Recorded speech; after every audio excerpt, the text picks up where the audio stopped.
Welcome to MyTube. I'm D2This. This show is where I talk about my life stories and share my life experiences. Now, there's not a lot of things that right off the mind currently can think about talking, but I'll try my best to perhaps come up with things on the fly as I do this episode just to keep it interesting and for the show, and I hope I can keep it interesting. If not, I apologize in advance. But there is one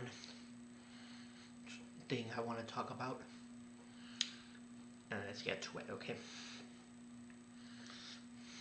Well, before I get to that, I don't know if you can really see it that well from this point of view of the camera, but I'm sitting in a new futon sofa.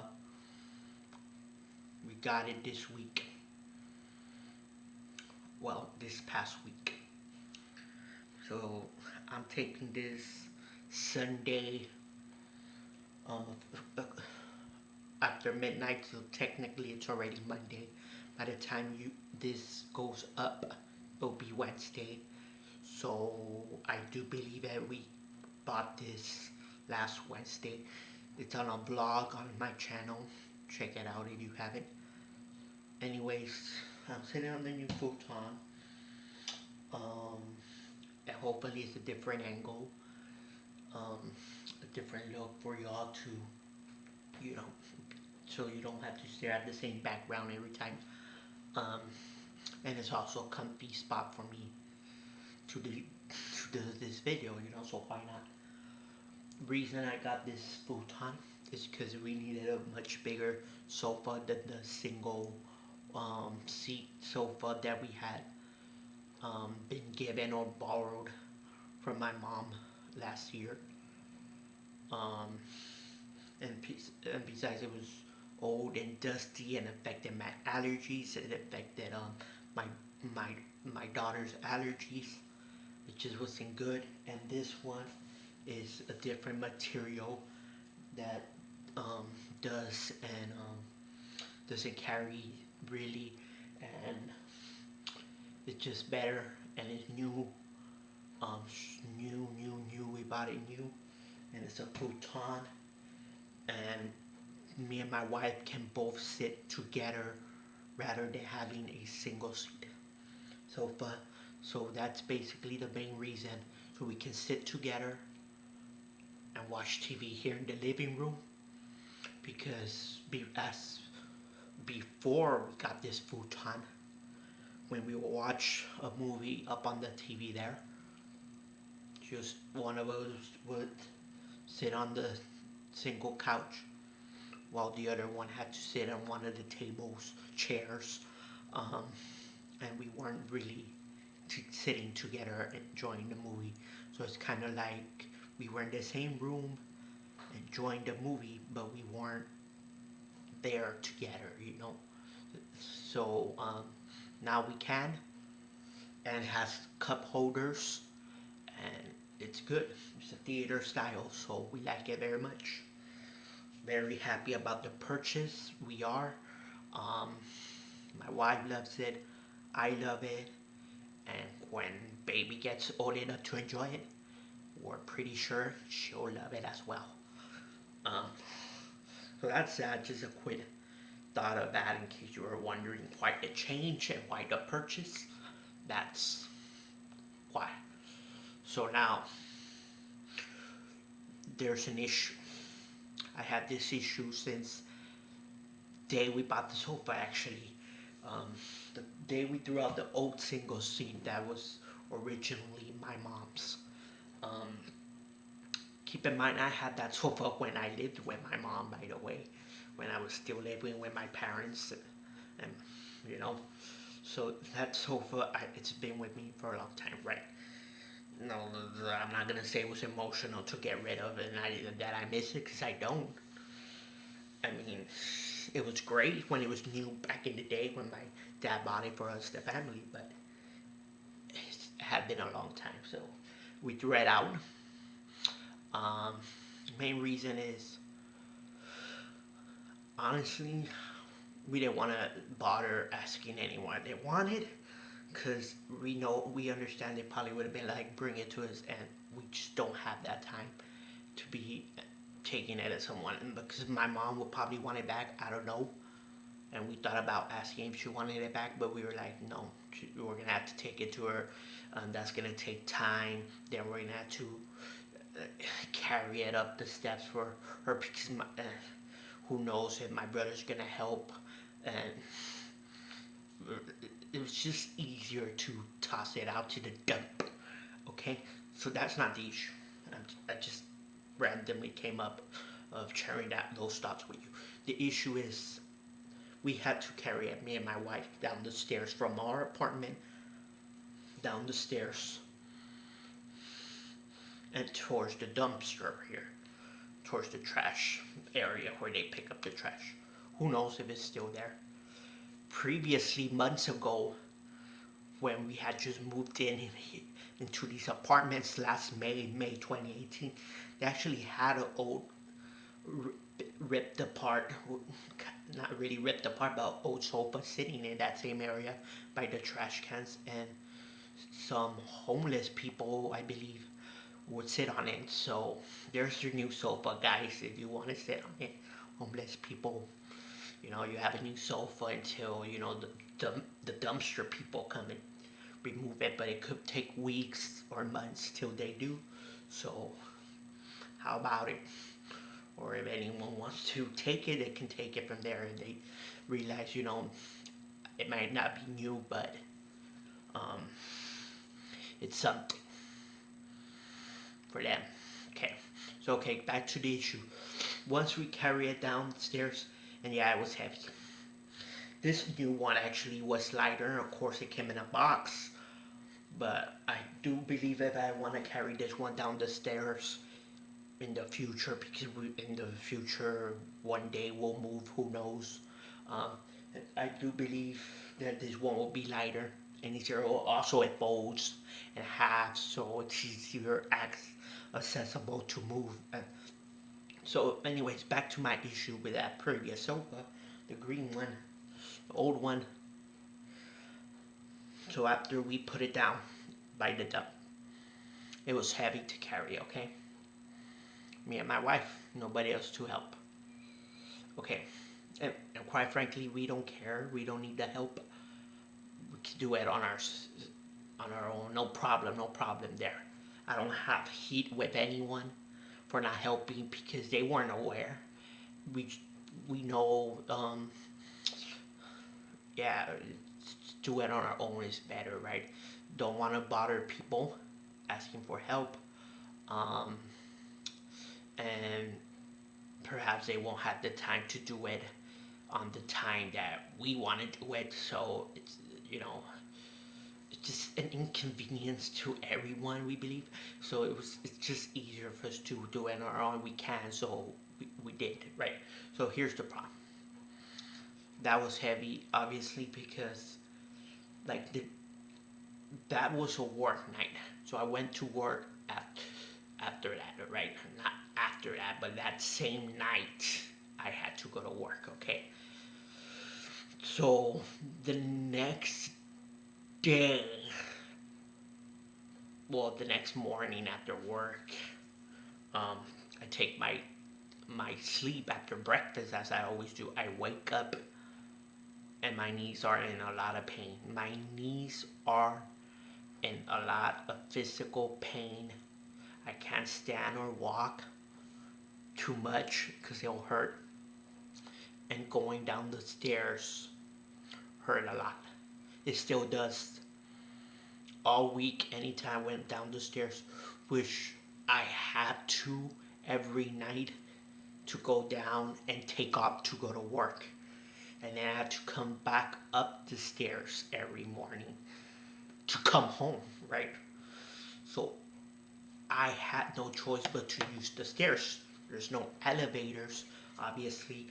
I can't jump off, it'll be worse on my knees, I'm assuming. So here's the problem. Assumingly, it's because of the sofa that I have this issue. Okay, so I'm at work, walking around, standing around, whatever. At random times, at random times, my knees start to hurt even more. Like it feels like a piercing. I could be walking around at work, and like it's too much weight for my knee. I guess, especially after the 5th hour of my night shift, and it just my knees tend to close like at random times. Like I guess it gains weight. Like it's too much weight for it to carry in that pain. So like sad to like my legs are supporting my body weight, and it gains weight, and like it wants to like just can't. It's too much pain all week.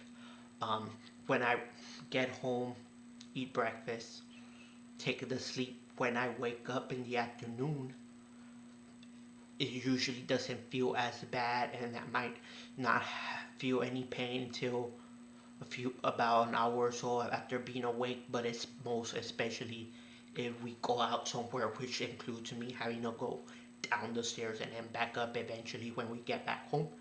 So when I do that, that's when I feel the most pain. Or like if I'm going down the stairs carrying a lot of things, that we're taking with us, or carrying things up the stairs, like um, a lot of stuff that we buy at Walmart or whatever, HEB or whatever, the groceries or whatever the case is, going up, it hurts so bad. Like I said, I'm walking around at Walmart with the wife and the daughter, and my knee gives in. It's too much body weight for it to carry along with that pain, and it kind of just the leg closes up on me, or it wants to close up. It kind of feel makes it. I do a gesture where and I tumble like I'm gonna fall, but I don't.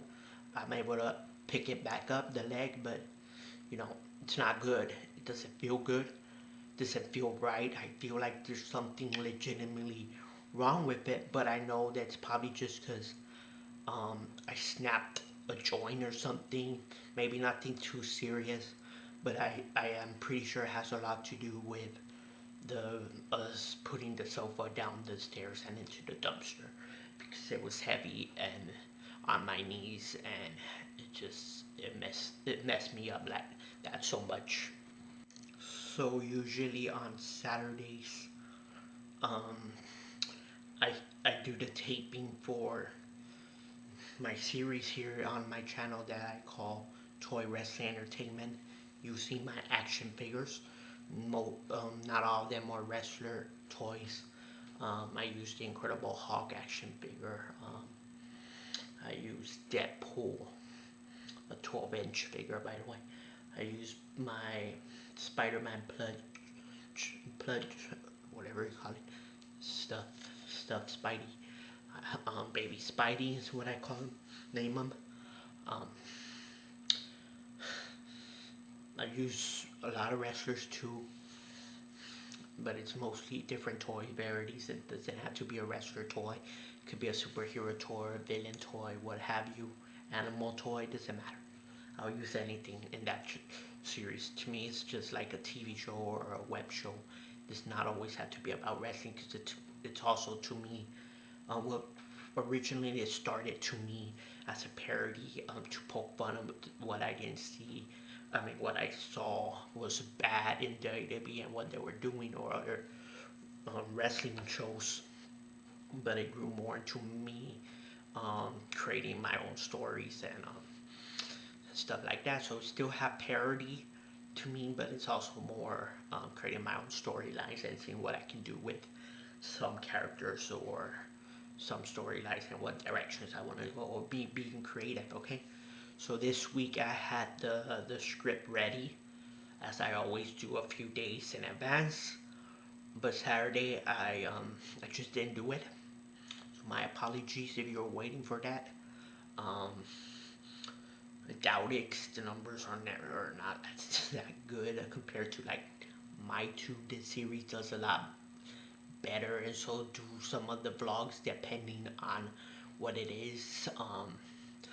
But that Toy Wrestling Entertainment I thought would do better, but it's, it's not. So I'm still gonna continue at just not this week for whatever reason. I didn't do it. Really don't have a legitimate excuse. I just didn't do it. Um, I planned on it when I woke up afternoon, but instead I did something else because I had a story in mind for a story I want to write, and that would not these ideas would not leave my mind. They were up here, so I had to get my notebook and I had to basically character develop these characters that I had in my mind and write the synopsis for the plot and story idea. It's all right here in this notebook. Some character development there for you all. This story, however, is not going to be for any strip or script or for any show or series or short film or whatever, anything like that for my YouTube channel, because this story is going to involve a lot of characters and perhaps a lot of sequels. I doubt it. I'll be publishing a book anytime soon. I mean, I wish, but basically I want to write a story, and I've been wanting to write a story the past few months, perhaps for the last 7 or 8 months, for something. I mean, I always wanted to write a story, but for this reason, it's been a few months, the past few months, past 7 or 8 months, for this reason, and that reason is so that I can share a story and my creativity with writing this, and then handling a copy that I print out or whatever to my wife and having her read it at her own pace, and perhaps entertaining her that way, and also to my mom, so she can see how creative I can be, and see how good I could be at writing. It's mostly for my mom because she's older. She's most likely not to be around in a few years, So I wanted her to be able to at least read something before she ever leaves us, that I worked on so hard, but also for my wife, so let's not discount that. And also leave something so that when my daughter grows up a little bit more, and she could perhaps read it and say, "Dad, this is good," or "Dad, this is crap." I don't know, but something to at least be able to express myself creatively and tell the story that I actually want to tell without limitations. Because if I write something for YouTube, it's very limited. I don't know a lot of people who are willing to be on camera. Usually, no, everyone I know isn't willing to be on camera for YouTube or any other reason. So it's kind of hard. So the only person that's willing to shoot anything with me, or I can ask them to be a part of my video, whether it's a short horror film or whatever it is my brother. Other than him, I don't know anyone who will say, "Yeah, I'll make a short horror film. I'll be in your short story film or video, whatever you want to call it, for your YouTube channel or whatever." So writing a story to produce or film a video for YouTube is difficult because it's very limited. There's a lot I can't do. There's a lot of characters I can't do. I mean, what are you going to do with one or two characters, basically? Nothing. I mean, I could try, but it's very limited, like I said, and it makes it harder. And basically it also be like nothing would be of interest if it's just for YouTube and just me and my brother, but like just two male characters. I mean, it won't feel like a realistic world where there's other characters, other species and genders and whatever.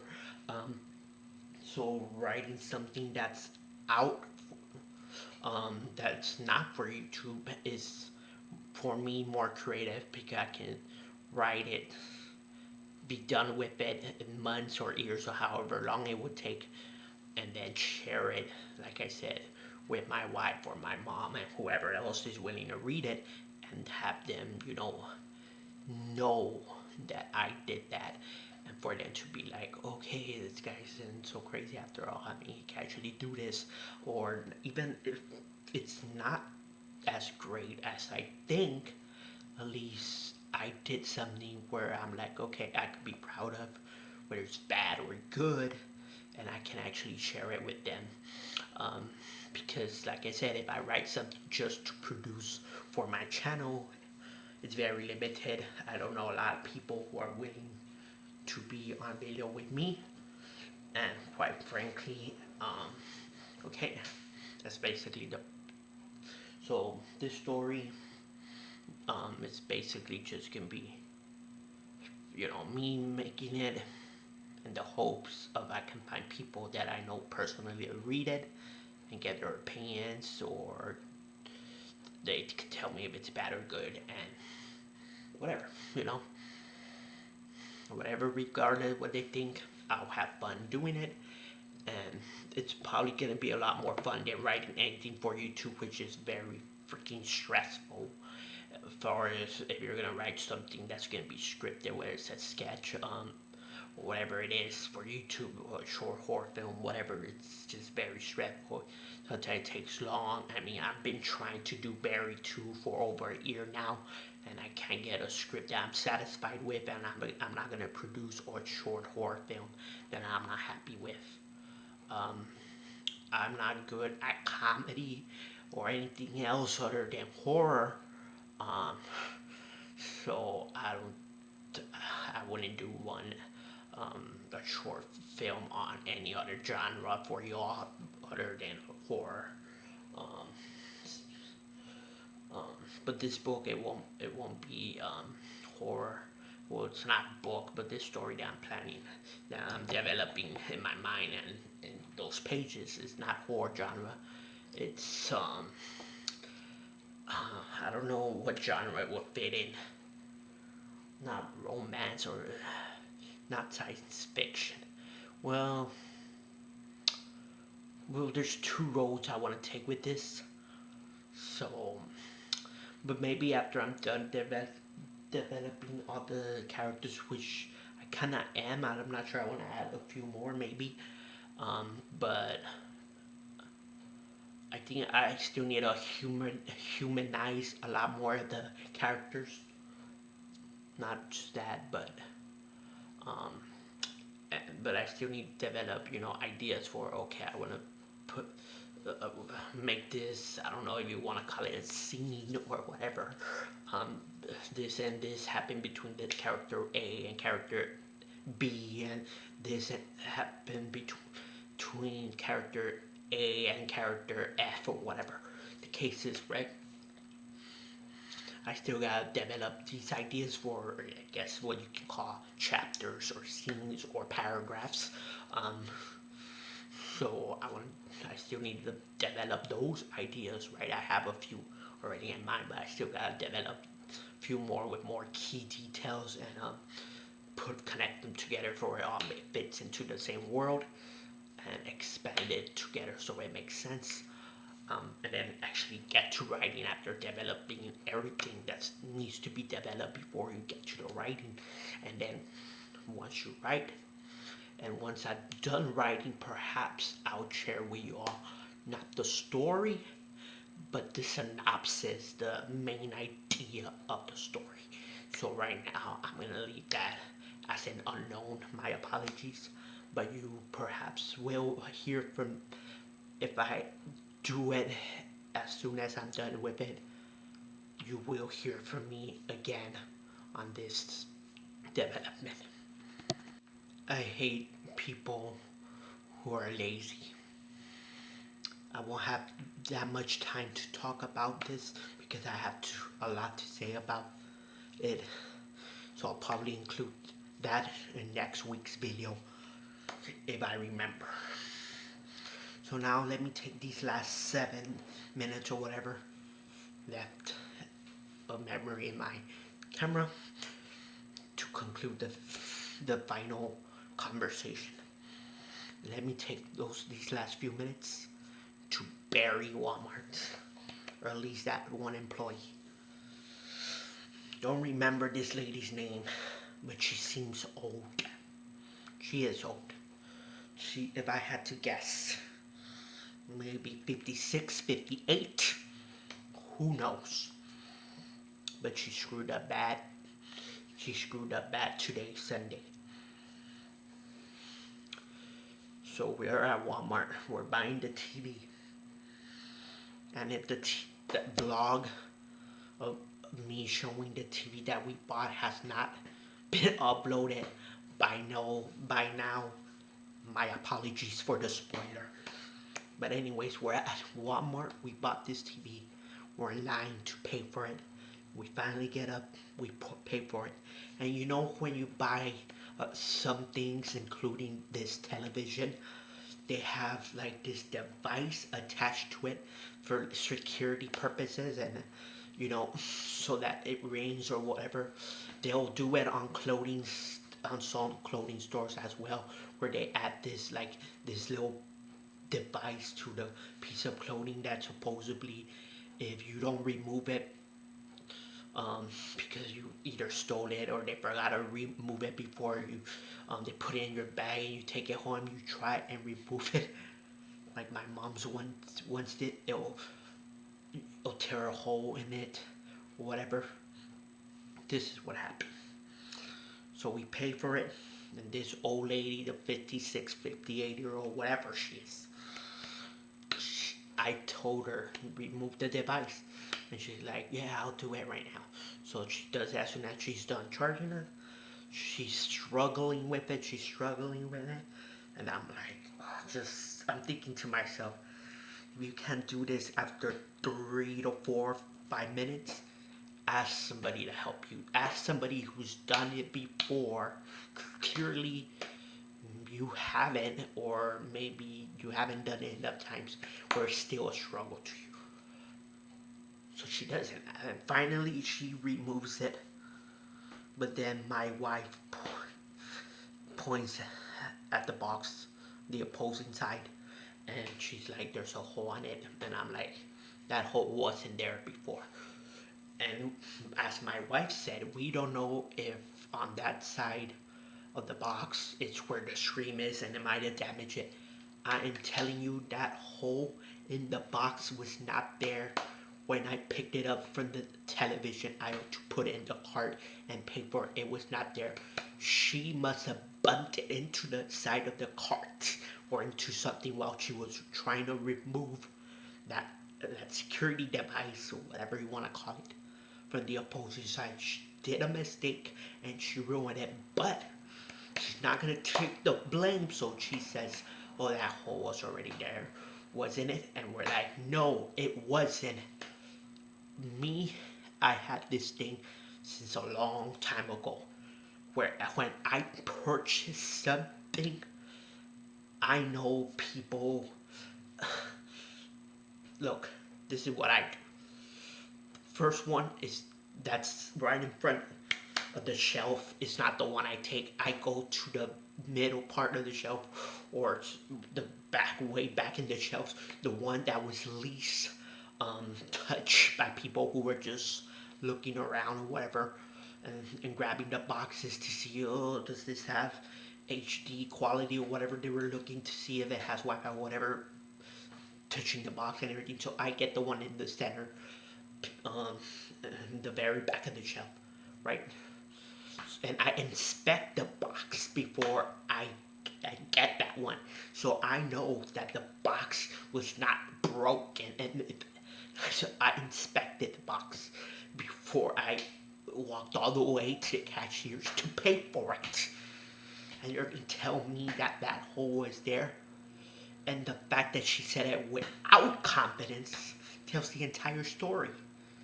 That's a lie you're assuming, and I'm telling you that hole was not there.